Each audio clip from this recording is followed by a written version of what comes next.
और तोयम मतलब जल। कौन सा जल भगवान को चढ़ाना चाहिए?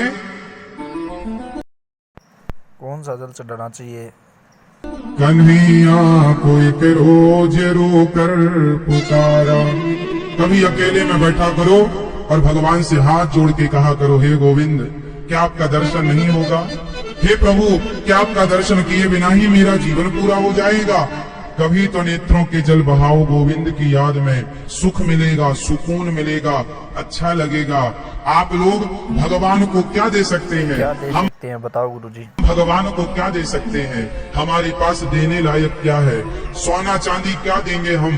भगवान के चरण लक्ष्मी जी दबाती हैं, उन्हें किसी सोने चांदी की जरूरत नहीं। दे सको तो अपने आप को, अपने मन को भगवान के हवाले कर दो और नेत्रों के जल भगवान के लिए समर्पित कर दो। हर श्वास में गोविंद का चिंतन। हम तो कहते हैं अपने आप को दे डालो, भगवान को दे दो। कहा घनश्याम ने उद्धव से वृंदावन जरा जाना, वहां की गोपियों को ज्ञान का कुछ तत्व समझाना। विरह की वेदना में वे सदा बेचैन रहती हैं, तड़प कर आह भरती हैं और रो रो कर ये कहती हैं, है प्रेम जगत में सार और कुछ सार नहीं। मन कर ले, मन कर ले, मन कर ले प्रभु से प्यार और कुछ सार नहीं। चले मथुरा से जब कुछ दूर वृंदावन निकट आया, वहीं से प्रेम ने अपना अनोखा रंग दिखलाया। बिटप झुक कर ये कहते हैं, इधर आओ, इधर आओ। पपीहा कह रहा पी कहाँ, ये भी तो बतलाओ। नदी यमुना की धारा शब्द हरिहर का सुनाती है, भ्रमर गुंजार से भी यही मधुर बात हरिहर का सुनाती है। भ्रमर गुंजार से भी यही मधुर आवाज आती है प्रेम जगत में सार और कुछ सार नहीं। मन कर ले, मन कर ले, मन कर ले प्रभु से प्यार और कुछ सार नहीं।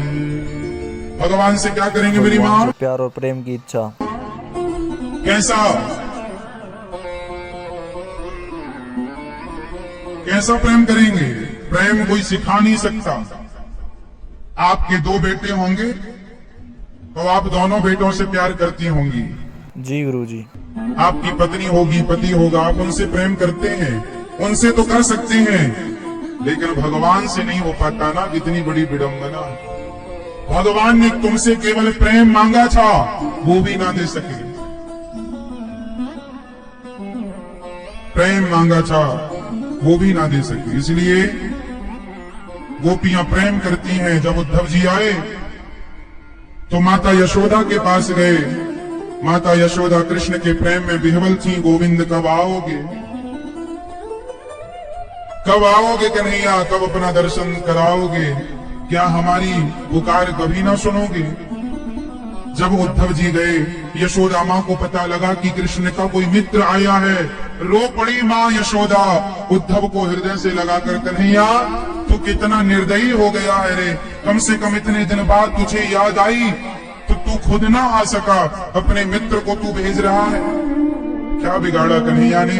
कन्हैया मैंने तुझे उखल से बांध दिया था ना, इसलिए तू नाराज होकर चला गया। अब तू एक बार आजा, अपनी माँ को मैया कहकर बुला। कन्हैया तरस गई ये कान मैया सुनने को।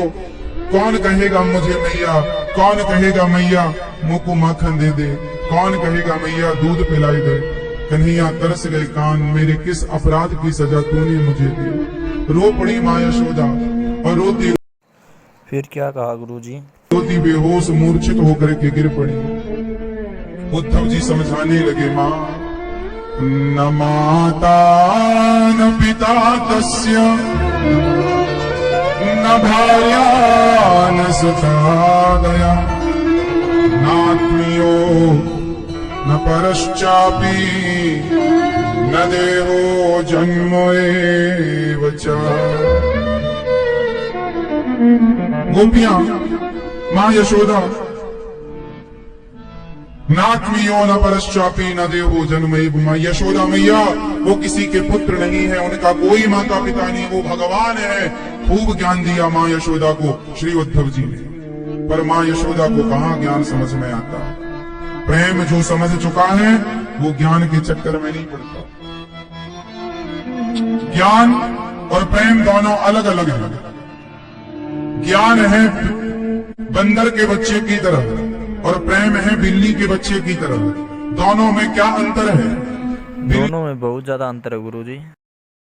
बिल्ली का बच्चा और बंदर का बच्चा कैसे है?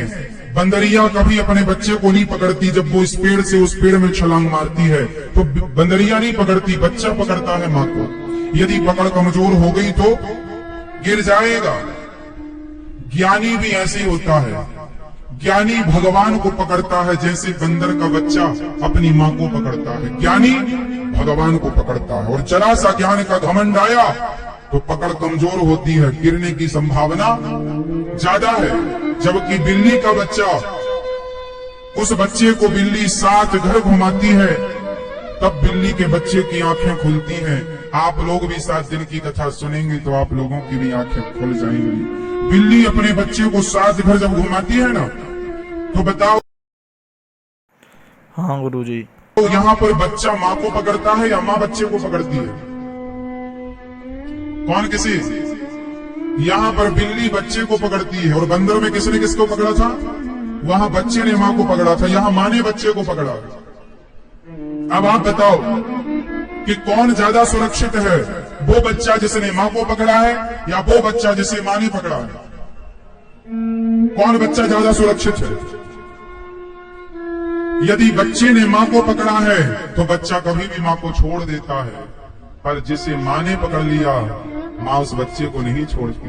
इसलिए जब माँ बच्चों को मेला घुमाने ले जाती है तो बच्चे माँ का हाथ नहीं पकड़ते, माँ बच्चे का हाथ पकड़ के रखती है। उसी तरह ज्ञानी भगवान को पकड़ता है और भक्त को भगवान पकड़ते हैं। भक्त भगवान को कभी नहीं पकड़ता। इसलिए आपने देखा होगा कि भक्त लोग जब भी दर्शन करने जाते हैं तो भक्त लोग, आप लोग दर्शन कैसे करते हैं बिहारी जी के मंदिर में? दर्शन कैसे करते हैं भगवान का? जैसे सब करते हैं गुरुजी। देखो, आप लोग में से बहुत लोग ऐसे हैं जिन्हें दर्शन करना भी नहीं आता, क्योंकि भाव है नहीं ना। भाव से व्यक्ति शून्य हो रहा है। तो दर्शन कैसे करते हैं गुरुजी? फॉर्मेलिटी बहुत है, औपचारिकताएं चल रही। वो गए थे तीर्थ, हम भी जाएं। कई लोग तो तीर्थ इसलिए जाते हैं कि वो पड़ोसन को बता सकें कि तुम तो घर में ही थी, हम तो तीर्थ करके आ गए। ताना मार सके इसलिए तीर्थ आते हैं। कुछ लोग जानते नहीं कि भाव क्या है, भाव किसे कहते हैं। भगवान जी का दर्शन कैसे किया जाता है? करो मैया करो, कैसे करते हैं? हाँ बताओ गुरुजी। ऐसे नहीं किया जाता, ऐसे किया जाता। दोनों हाथ उठाओ। आपने कभी बिहारी जी के मंदिर में जाकर देखना, उस भीड़ में कोई एकाध साधु, कोई संत, कोई भक्त किनारे खड़ा होगा जो ऐसे हाथ उठा करके और बिहारी जी को देख रहा होगा, नेत्रों से आंसू बहा रहा होगा। ये हाथ उठा के दर्शन करने का क्या अर्थ है? क्या मतलब है इसका? चलो पहले हाथ नीचे करो, पहले मतलब सुन लो। हाथ इसलिए ऐसे उठा के भगवान का दर्शन किया जाता है, मानो भक्त ये कहता है कि प्रभु, छोटा सा बच्चा जब आपकी गोद में आना चाहता है तो बच्चा कैसे करता है? करके बताओ सब लोग। छोटा बच्चा जब अपनी माँ की गोद में आना चाहता है तो वो क्या करता है? दोनों हाथ उठा लेता है कि मैं तो तैयार हूं आपकी गोद में आने के लिए, अब आप अपने हाथ बढ़ाओ और मुझे गोद में ले लो। तो भक्त जाता है भगवान के पास ये कहने कि प्रभु मैं तो तैयार हूं आपका बनने के लिए, अब आप दोनों हाथ बढ़ाइए अपने और मुझे थाम लीजिए। इसलिए जाओ और भगवान से ऐसे हाथ उठाकर थोड़ी देर के लिए मन से कहो, हृदय से कहो कि हे गोविंद हमें स्वीकार कर लीजिए। जी गुरु जी, हमें समझ में आया है कि हमें भक्ति करनी चाहिए भगवान की, और कंटिन्यू हमें भगवान का ध्यान रखना चाहिए।